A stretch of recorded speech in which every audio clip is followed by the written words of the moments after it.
Welcome to Oprah's 2020 Visionary Talks. From the stage of my own 2020 Vision Your Life in Focus tour, WW Weight Watchers Reimagined and I join forces to bring you candid conversations with some of the world's most famous trailblazers, whose story of wellness will empower you to discover the highest, truest vision for your life.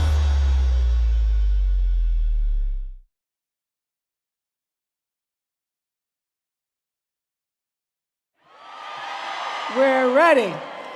So when I decided to hit the road with WW for a full day of wellness, I knew one of the things I wanted to do was to invite some of the country's most influential trailblazers and game-changing thinkers in the world to join me. So these are the rare few who have actually channeled their fame and harnessed their own experiences to become a force for all that it means to be well and to do well in this world. So I'm honored that my very first guest came to Fort Lauderdale to share herself with all of us today. Please welcome the incomparable Lady Gaga.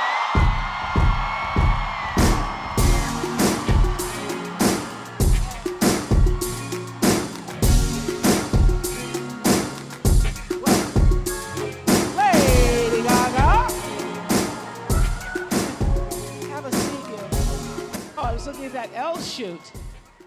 Hey. How are you? Welcome. Thank you so much for having me. Welcome. Let the people absorb it all. Thanks for coming. I was saying to reporters yesterday, I was really nervous about asking you. First of all, because it's one of those things, I was so nervous about asking you. And then you asked me, and I was like, move my vacation. I'd do anything for Oprah. And that's why, because, people are usually on vacation and just sort of getting back into the new year. But the fact that you said yes so immediately, when we were actually having a conversation that ended up in Elle magazine, and you were so forthcoming and so honest, that I was like, we need to be sharing this with some people on the stage. So thank you. Thank you so much. So we've been talking about vision, and everyone gave up their Saturday to come out and start the process of getting clarity for their own vision. They knew you were coming too, so I think you were part of it. I think this stadium would have been full without me, Oprah. I'm pretty sure you can fill a room. I think it's the whole package, that people are seeking higher ground for themselves. People are looking to make the best life possible for themselves. And you know what? What? I want that for every person in this room, and I want it for the world. Yes. Absolutely. I want to know when you got clarity for yourself about the vision of creating Gaga. Well, at first, when I was younger, I went through a lot of struggles in high school. I was really bullied. I didn't feel good about myself. And I got made fun of, like, why do you want to be a singer? Why do you want to be a musician? Why do you want to be an actress? And I felt so secluded and isolated. And it was time, once I dropped out of college, I will admit, stay in school. But I dropped out of college because I was like, I have to pursue my dreams as a musician. This is what I want. And it was in creating Gaga that I was able to create a superhero for myself. It was a vision for the me that I wanted to be. I wanted to be confident. I wanted to be filled with self-compassion. I wanted to be filled with compassion for others. And I wanted to share my story and my vision of the world with the world. And so you created this sort of alter person, Gaga. Who now has become me also. I mean, I Yes. don't know what happened, but it just sort of went. But that's what happens. When you have a vision for yourself, you see, you can be here, right? And then you have your vision, and then all of a sudden, The two merge. They come together. You become aligned. Yes. And you say that Lady Gaga, the creation of Gaga, actually gave Stephanie the wings to fly. Gaga, myself, has given me the wings to fly. And what I was going to, add is that now, after almost over a decade of being in the industry, I really recognize my position that people are watching me. Now, I could hyper-focus on being objectified or being in tabloids or being gossiped about. But you know what? I'm thinking to myself, oh, the world is watching, and I have something important to say, and I want to change people's lives, and now my mission is different, and I have a responsibility to this whole world. Yes. Because one of the things that we discussed in Elle, one of the things that surprised me when we talked about it in the recent Elle magazine, I was saying, you have spent a lot of time shocking the world. That meat dress was the first time we all were kind of aghast.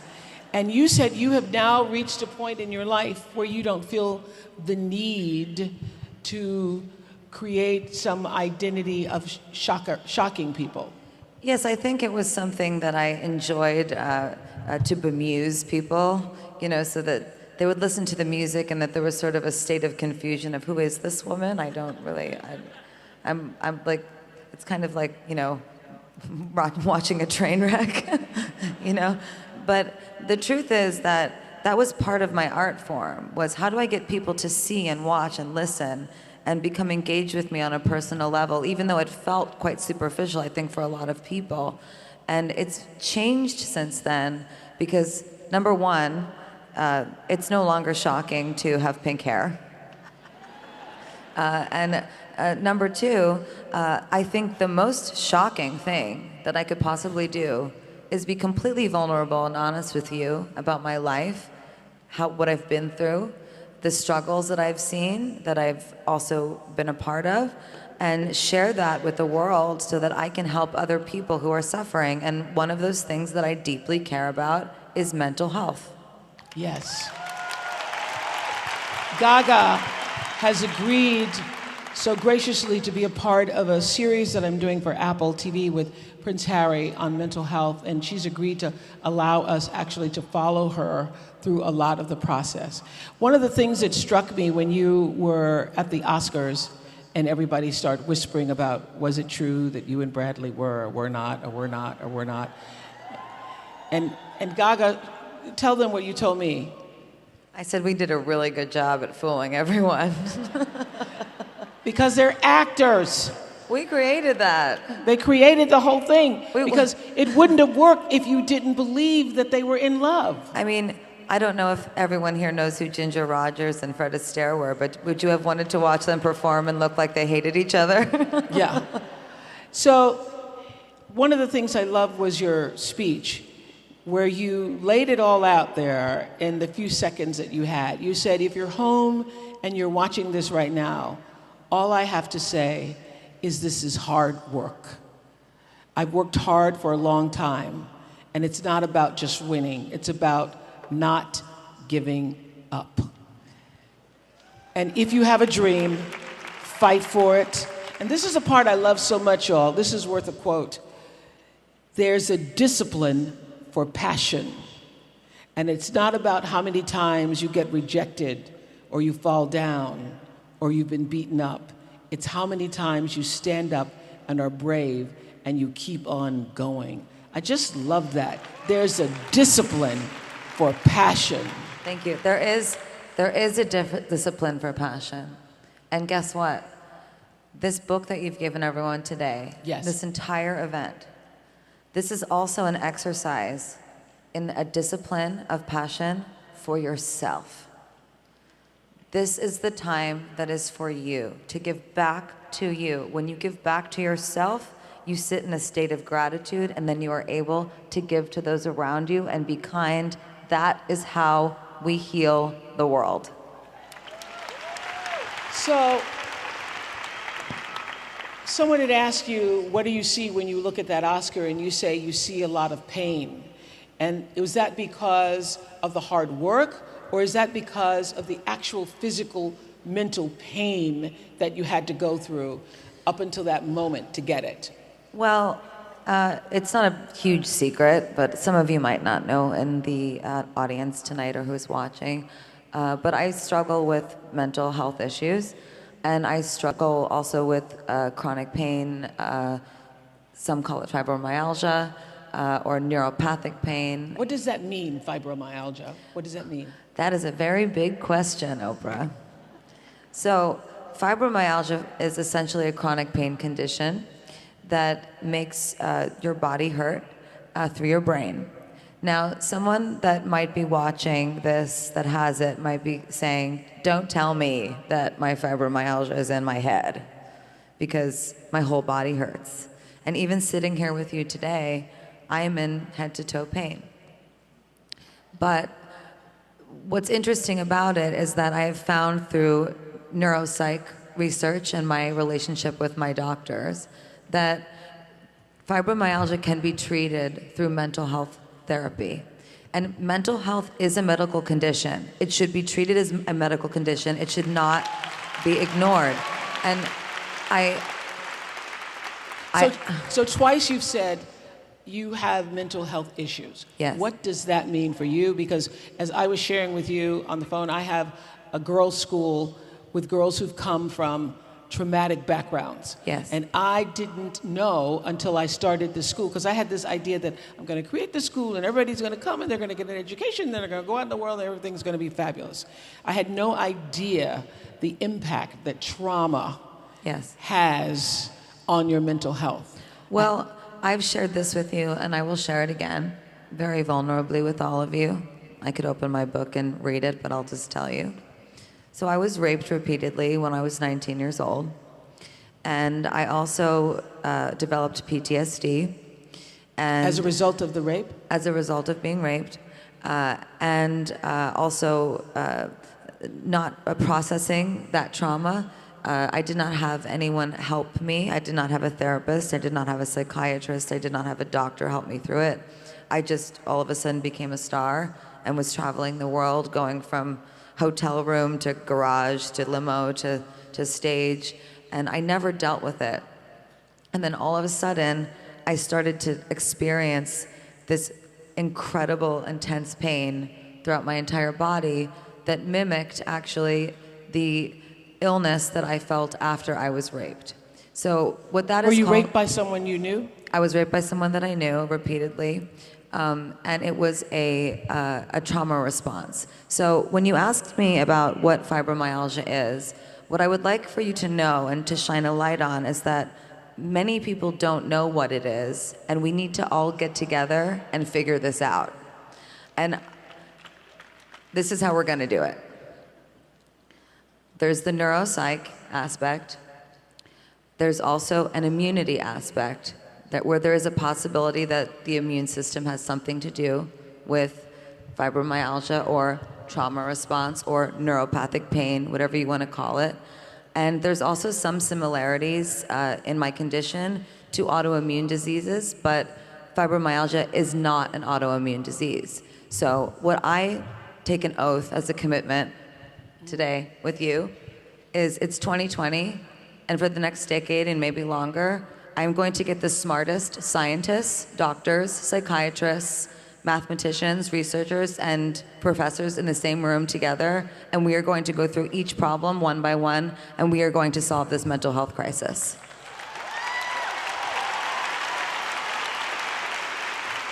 Wow. So when you are raped and you have no way of processing that, the triggers come in all forms, in ways that you cannot predict, and show up in your life in areas that at the time you don't know that this is mental illness. You shared with me that you became a cutter. I did. And I have scars. And that you have scars from cutting. Can you explain to me, because I have girls at my school who cut, and I still to this day don't understand what it means. And I know if you are in this audience, some of you have raised daughters who were cutters. Yes. What is that? Well, I like to say I used to cut, Yeah. as opposed to saying cutter. And I think I did say that with Yes. you in our interview. I love you too, sweetheart. Um, I like to say I used to cut as opposed to I am a cutter, because then that I identify with it. Yeah. And that's not healthy for me. And when you speak things out into existence, you're feeding back something to your brain that you don't want to. Right. So I used to cut. Cutting for me, I believe, happens for a variety of reasons. I also used to throw myself against the wall. I mean, I used to do some horrible things to myself when I was in pain. And the truth is there's two reasons I believe that this happens. And this is my own personal expertise just from my experience, is that for half a second, right, if you cut, you get some relief from the other pain that you're feeling because you have pain somewhere else. But then after, what happens is then you see the blood, and then you feel chaotic, and then you spiral more and more out of control, and it is actually not helpful in any way, and it is going to make your spiral worse. It will make the neurotic state that you're in something that is going to be prolonged instead of shortening the amount of time that you're in it. Another reason, though, that people cut also is to show. And my mom and I always say with Born This Way Foundation, tell me, don't show me. So sometimes I would cut because I didn't want to feel pain, and other times I would cut because I wanted to show people that I was in so much pain, That you were in pain. that I needed help. Yeah. And so, when you were speaking on stage at the Oscars about working, it's not about winning, it's about never giving up. All the times you were beaten up and you kept getting up. What kept you getting up? All of you.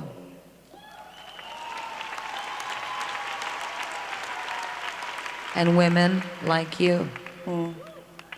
Faith, inspiration, hope.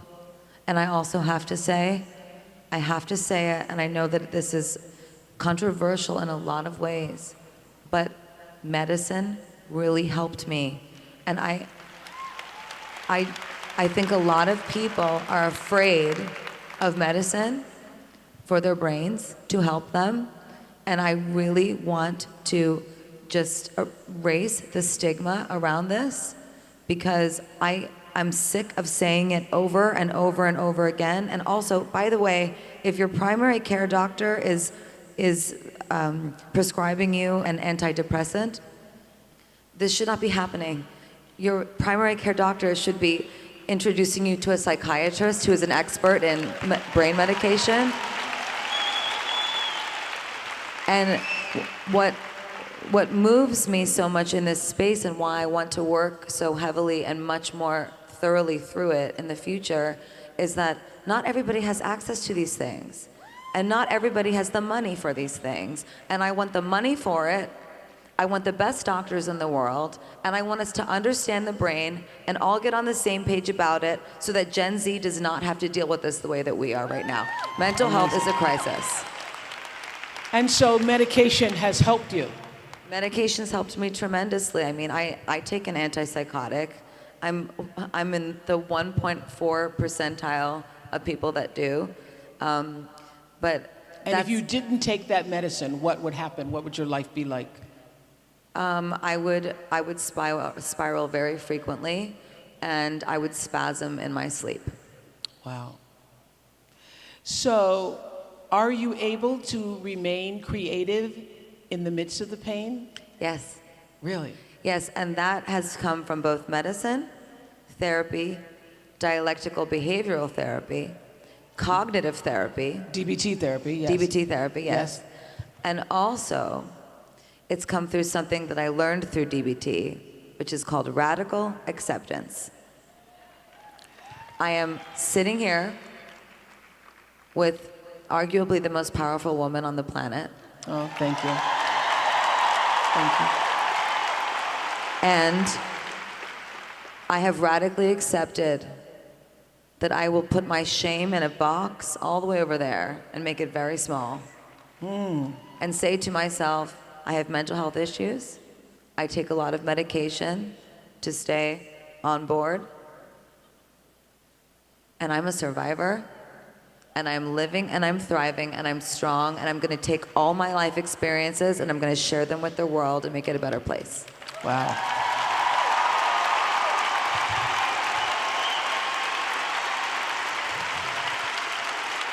Which is what we've been talking about today, that you can't move forward with anything in your life until there is actual radical acceptance. You have got to, listen, I needed like a glass of wine when they told me this. I remember sitting with my doctor. His name's Andy.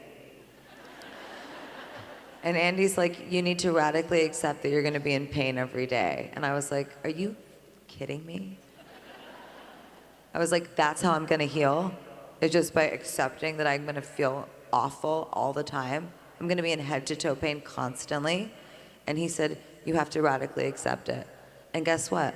It took a little while, but I did. And you know what else happened after that? What? Slowly, the pain dissipated. Slower and slower and slower. And then all of a sudden, I can function. Because I was on the couch, Oprah. I was laid out. I could not move. I was being assessed by doctors to see if they could I had a psychotic break. I told you this in our interview before. Yes. They were just trying to see if they could get me to move at one point. And radical acceptance was key. Also being open to taking medicine and also being open to talking about my trauma.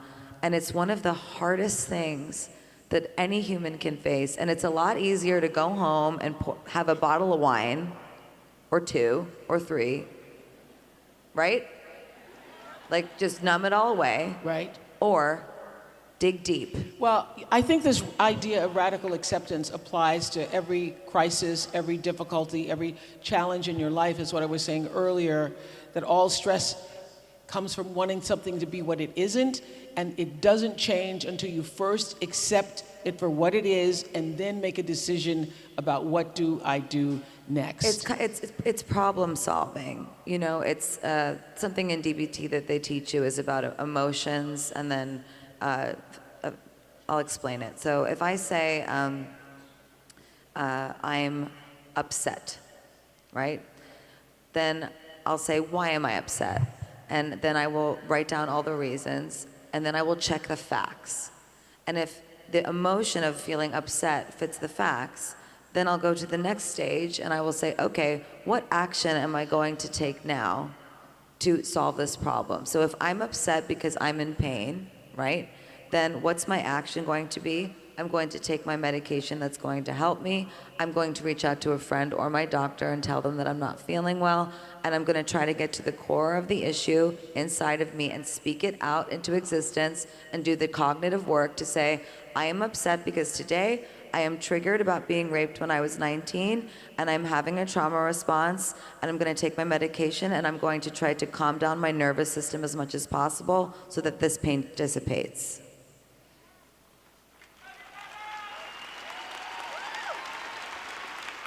And that's the process for you. That is the process. That's one of many processes. I can get triggered by lots of different things, by movies, things that people say. I could get triggered by this conversation. Yeah. I'm not. Whatever. Good. I don't want you to be triggered by this conversation. You know what I found interesting? You became famous really quickly, even though there had been so much work put into getting to the point where we then knew you and you became famous. And you made the decision, or have made the decision, that you're not interested in just fame, but you're also looking for impact. I want impact. I always did. I thought it was just through music at one point. I had some dreams of being an actress.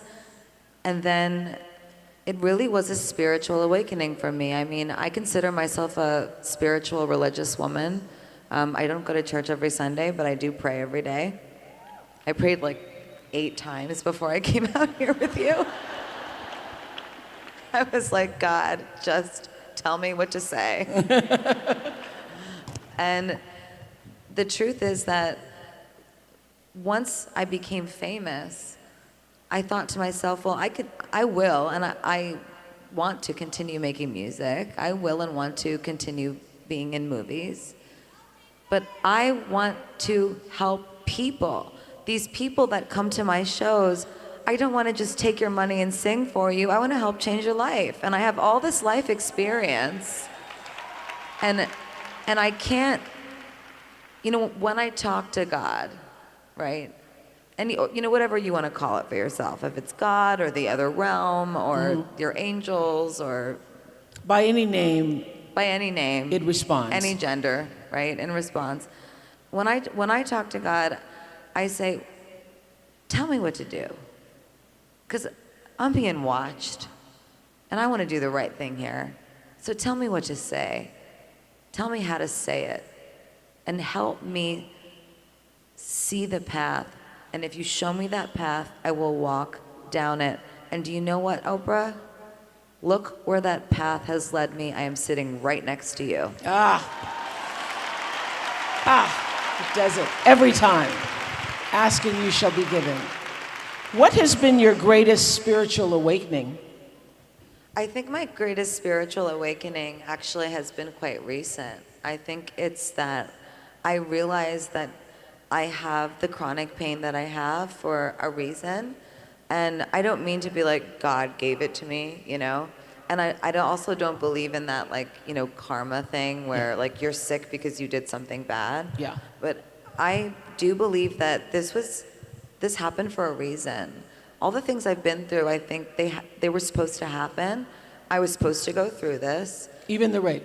Even the rape, all of it. I think I was supposed to go through all of these things. I radically accept that they happened. And I think it happened because God was saying to me, I'm going to show you pain. And then you're going to help other people who are in pain because you're going to understand it. Because you can't give what you don't have. I can't look away. Yeah. Because now when I see someone in pain, I can't look away because I go, oh, no, you're in pain. I'm in pain too. And then now I'm in problem solving mode. I got my suit on and my heels and I'm ready to go. Yes. So this wisdom came from this pain. What has been the lesson that's actually taken you the longest to learn? How to be wise. Ah. See, there is the rational mind and there is the emotional mind.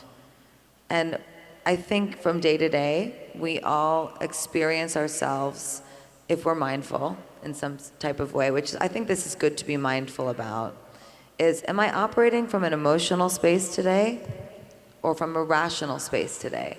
Meaning, when I say rational, I mean cerebral, like intelligence, thoughts, facts, just really pragmatic. And emotional meaning am I operating from the heart? Am I really upset because my boyfriend broke up with me and I'm a mess, and I'm just being completely irrational? Wise sits in the center. Wise is when you are both rational and emotional at the same time, and those two things meet and you become wise. And that was the lesson that I learned. I mean, I had to learn how to pull myself back from either place and then sit in the center, because actually a psychotic break, and if you look in the brain, or it's sort of a metaphor about the brain, it's like if you're centered, you're in here. Because right? you had a psychotic break. Right? I had a psychotic break. I'll explain what happened. Okay. So here's my brain, right? Here's my center, right? And then I was triggered really badly in a court deposition. And I just, this part of the brain where you stay centered and you don't disassociate, right?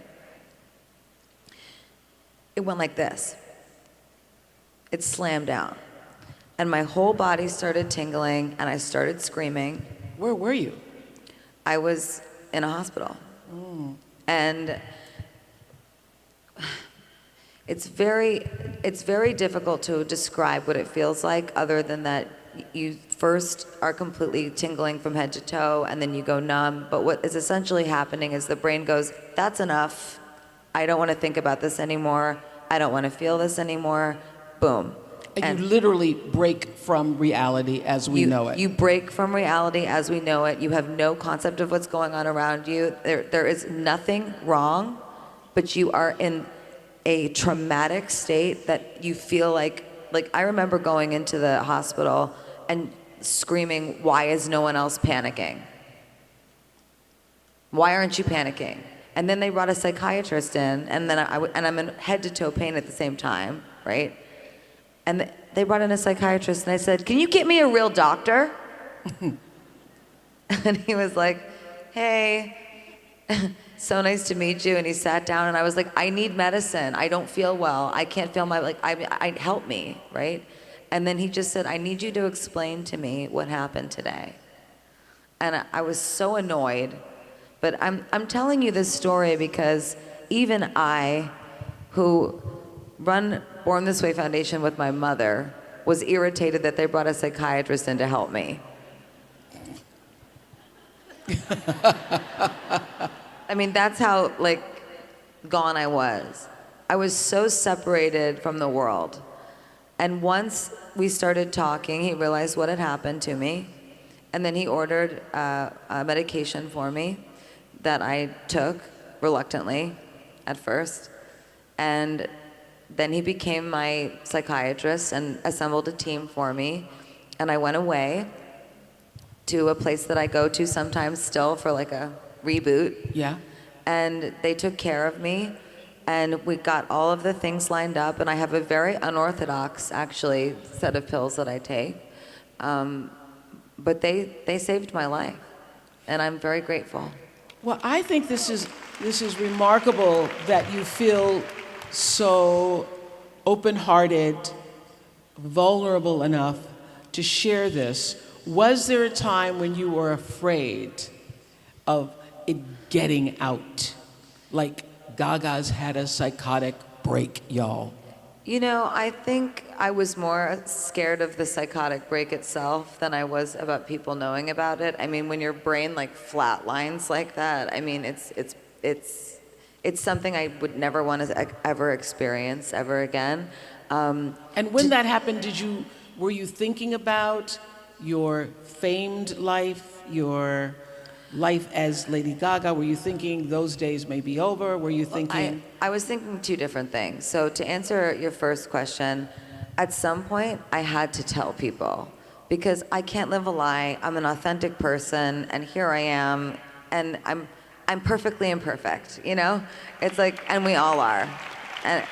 And we all have our things that we go through, and I just felt like, why wouldn't I share this when I share all of myself with the world all the time?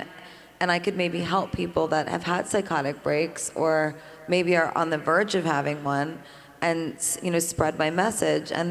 But when I was there, one of the very first things that we talked about in my therapy work was objectification, and that I didn't feel that I belonged to myself anymore. I felt that I belonged to the world. Wow. So how did you get you back for you? A lot of hard work. Yeah. Are you still in the process of that? I'm past that part. I feel that I belong to myself now, and I feel also that I belong to the world. And I've made peace with those things, and I'm happy with them. Mm-hmm. But, it takes the hard work the same way that this book is hard work. Yeah. Meaning you have to go in and you got to really answer those questions. Don't be crafty. Don't try to get a good score. I thought we learned a lot by watching people do it today, because I think for some people, it's the first time they've ever actually asked themselves that question, some of these questions. And it takes time to actually think about what your true answers are. And also the ego. Yes. It's got to go. Because the ego just wants to score high. Because the ego wants to win the test. A+, yes. I'm perfect. Yes. Nope, don't do it. You're doing yourself a major disservice. Go in there and answer those questions authentically, and then study them and radically accept your score. This is where I am.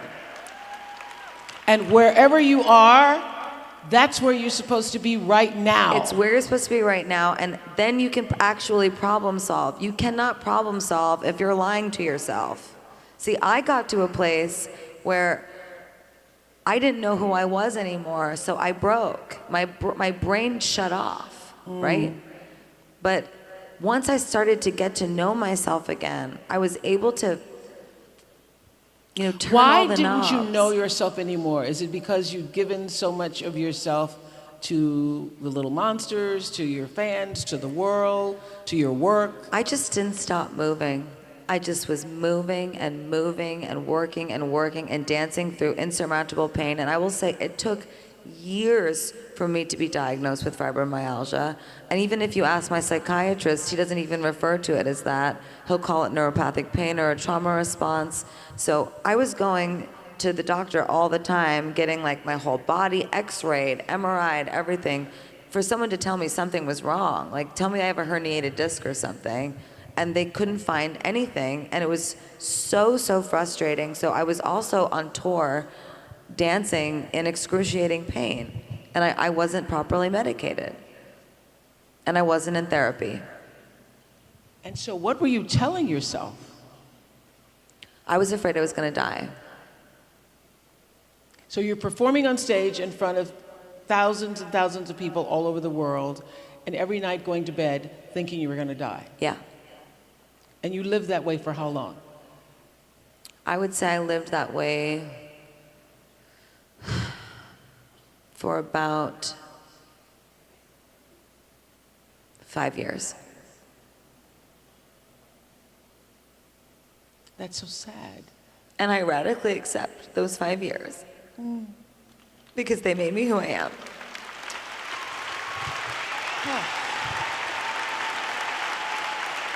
I get that.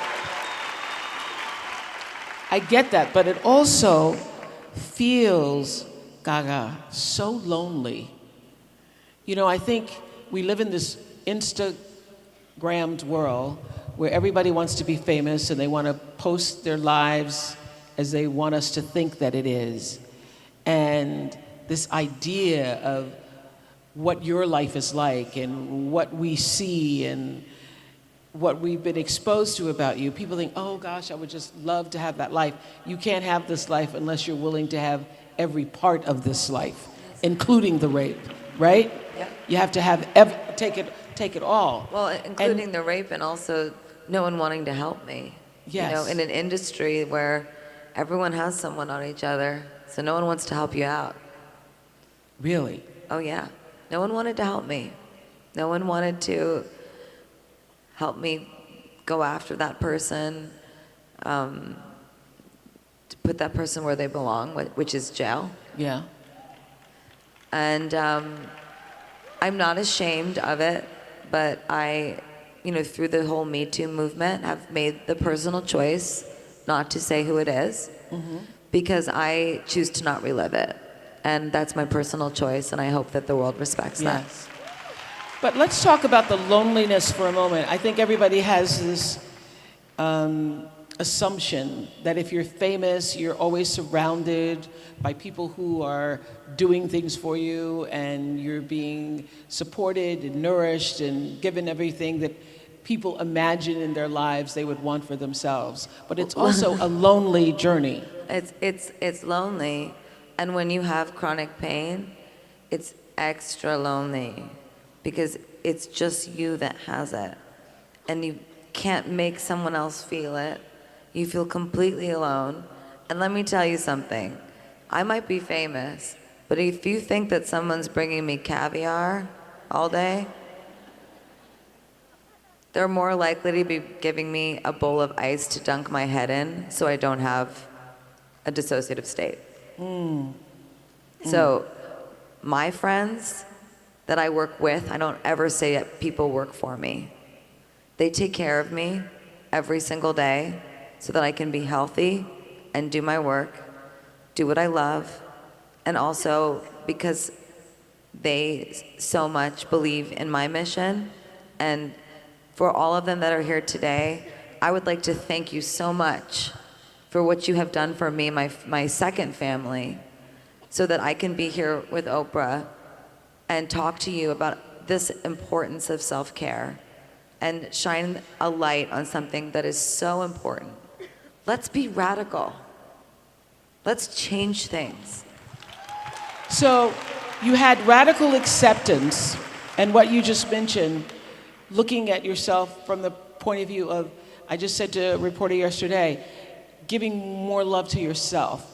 How did you learn to move from radical acceptance to radical love for yourself first? Well, you know, some days are better than others. Some days I have lots of self-love. Some days I have less. Some days I have lots of self-confidence. Some days I have less. But I had to radically just accept that every day can be different, and that's okay. It doesn't mean we're not moving forward. If you know, in therapy, they say sometimes when you take 3 steps forward, you might also take 1 step back.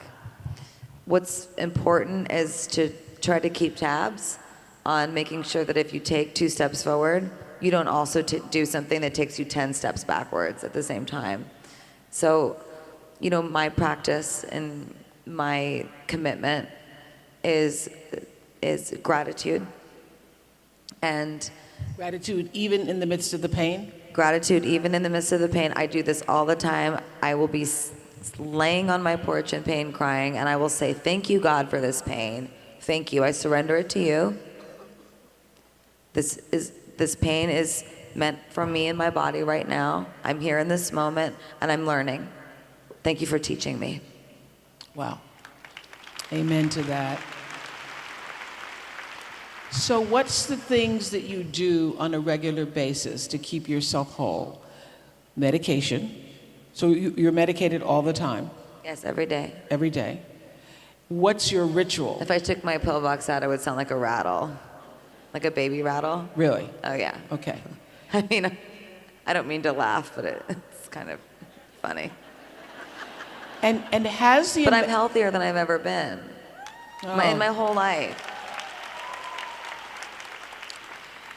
Does the medication affect your creative process at all? It does not affect my creative process. I don't take anything that does. When I get further down the road of creating this epicenter of mental health and healing, I will share more with the world on a scientific level what these medicines are. You're not on pain medication? I take no narcotics at all. No pain no. Yeah. If I call my doctor and I'm in a lot of pain, and I say, I need something to take this pain away. It's just too much. It's been 11 days. It's been 11 days. He says, well, you can go to the hospital and you can ask them to give you pain medication, and then I'm going to tell them no, and it's what they're going to give you is already in your purse. So just go to your purse and take your medication and be in pain in the privacy of your own home. And he doesn't mean it to be not nice to me. It's just that this is how we keep me safe, you know, and this is how I want to keep the world safe as well. I don't want people in pain taking pain medication. This is not the way that this is going to work. People will become addicted, and there is a correlation between mental health and chronic pain, and mental health is the biggest crisis in the world, right? So what's happening is while mental health is the biggest health crisis that we have, right? There's also chronic neuropathic pain being produced by this. So I want to just be clear, because I don't want people leaving here today saying, you know, she's on drugs. I want to be very clear. So you're on antidepressants? I'm on antidepressants.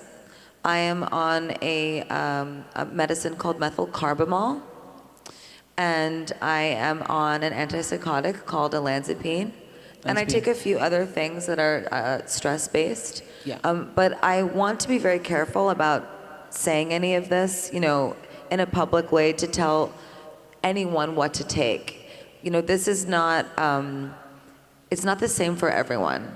So I want to be very clear that if you feel that you need help, you need to go to a psychiatrist, and you need to be properly evaluated by that psychiatrist so that you can get the help that you truly need. What I take is not necessarily what you need to take. And did you have to go through a series of different drugs until you got the right one? Because I know a lot of times I've been with people. Yes, I did. I had to go through a series. And actually, one that helped me the most was a drug called modafinil. I don't know if anyone knows that drug, but it's in the morning when I wake up, I'm in tremendous pain most of the time, and it just kind of turns the lights on, and my brain just kind of wakes up, and then before I know it, the pain starts to dissipate a little bit. So, but no narcotics. no narcotics. No pain pills. No pain pills. No Xanax. Not even a Xanax. Not even a Xanax.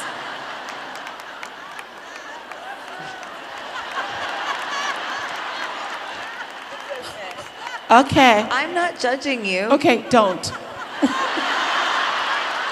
I mean, we could offline have a conversation about other drugs that are better than Xanax, Okay, maybe. but listen, I started taking Xanax after my dog Luke we needed Luke to take Xanax to fly because he was like a wreck flying, and it calmed him. So I thought, I might need one of those.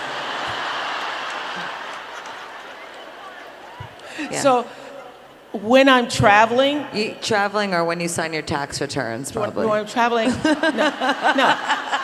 When I'm traveling, and I'm in various time zones and I can't get to sleep, I take a half of one of Luke's pills. Sometimes. You looked at me with such shame in your eyes. There is no shame in Okay, your I'm just Xanax. telling you. It's okay. Okay, good. There's no shame. Like, I have my baby rattle, okay, Okay. and you have your Xanax, and we all need our things. I don't okay? call it Xanax, I call it Luke's pills. what Luke's? Because my dog was named Luke. My Luke's Luke. pills. Anyway. No shame. No shame. No shame. No shame. Actually, that is very important because, look, it might be a process, you know, and you might have to try this and then try that. But the important thing is that you're working with someone that's an expert in medicine. So please, when you leave here today, having heard from me about this, or anyone that's watching this later, you know, please leave knowing that I'm sharing my personal experience with you, but I am not prescribing you. For sure. We got that, right? You understand? Yes. Okay. And I am not at liberty to prescribe you. I just am sharing my story, and I have an unorthodox box of medication, and it has changed my life. So you use medication, but you also do many other things to keep yourself spiritually sound and centered. So I meditate. Yeah. I do transcendental meditation. It's great. Yeah. Bob Roth taught me. Bob Roth taught me. Okay. Isn't he great? He's great. Sorry. Okay. So I do that, and when I slip up on it, you know, it's not the best because it's like it's better when I do. And sometimes I can be in a ton of pain and meditate, and it goes away. It's amazing. I also work out every day, but I also listen to my body. So if I'm in a lot of pain and deep stress, I might not do either as hard of a workout, or I might, you know, not work out at all. I do listen to my body, and I listen to what it's telling me. I do talk therapy, dialectical behavioral therapy, and I also do lots of other things like opposite action, for example. So let's say you're feeling really depressed and you're at home and you've been at home for 7 days straight and you just can't leave the house, and you practice opposite action. Someone invites you to go somewhere, or you reach out to a friend and you say, hey, you want to play a game of poker? Get up, get in your car, and go. Opposite action. That's something that I do all the time. So you're actively working on yourself all the time? All the time, I actively work on myself. I have to. If I don't, I will sit and I will be in pain all day. So when is the process of creating LG6 happening?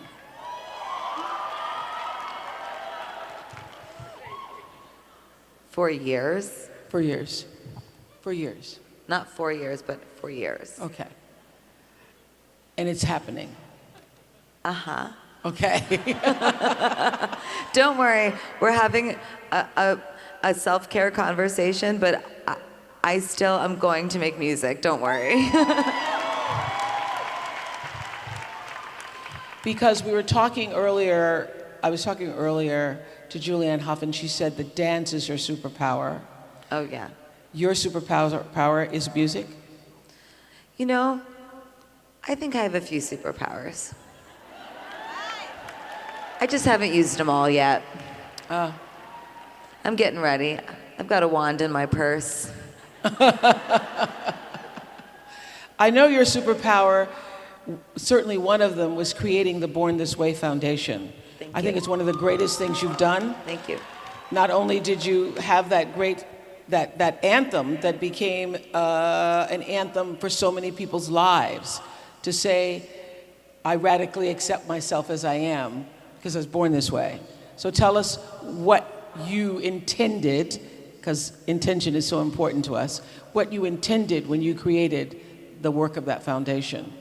The work of that foundation was something that a lot of people didn't understand for a long time. Yeah. They're like, what do you guys do? Like, you raise money for what? We were like, for a kinder and braver world.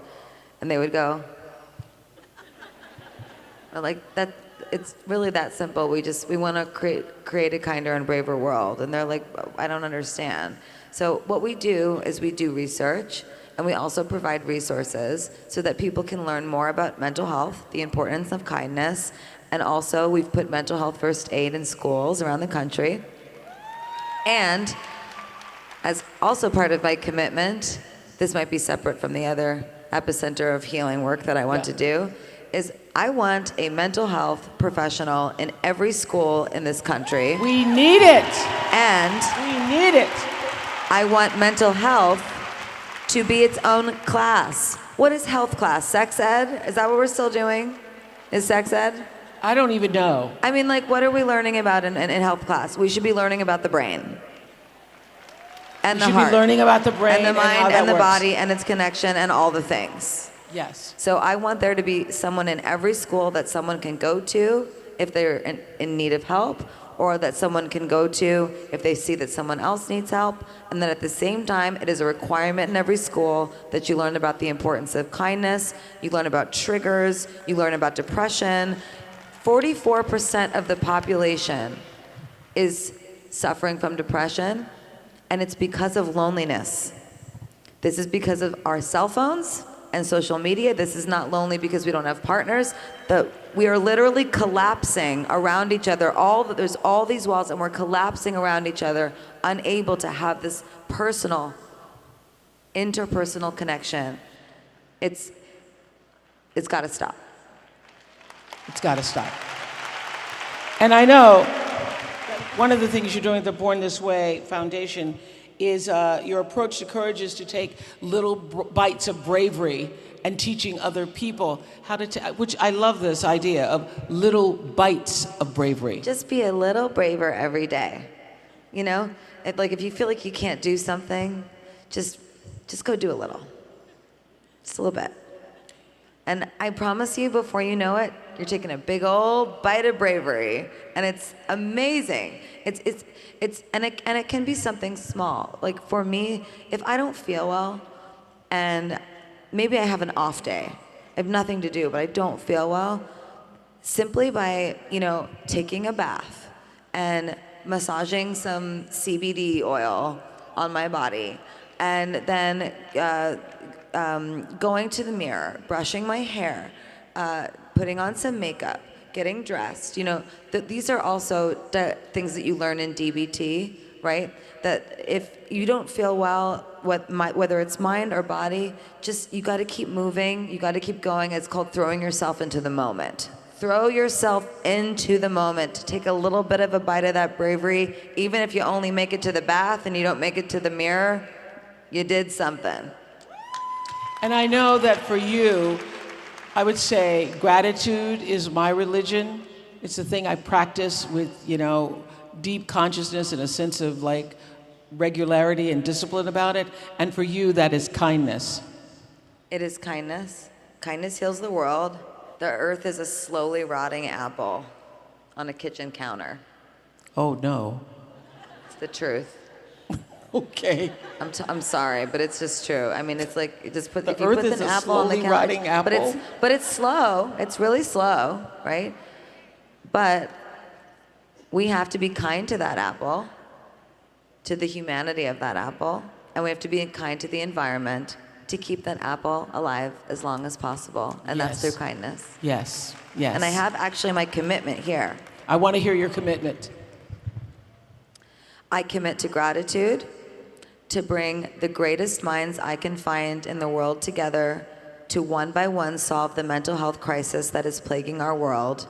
I want to create an epicenter of healing because when I give to others, I give also back to myself. Indeed.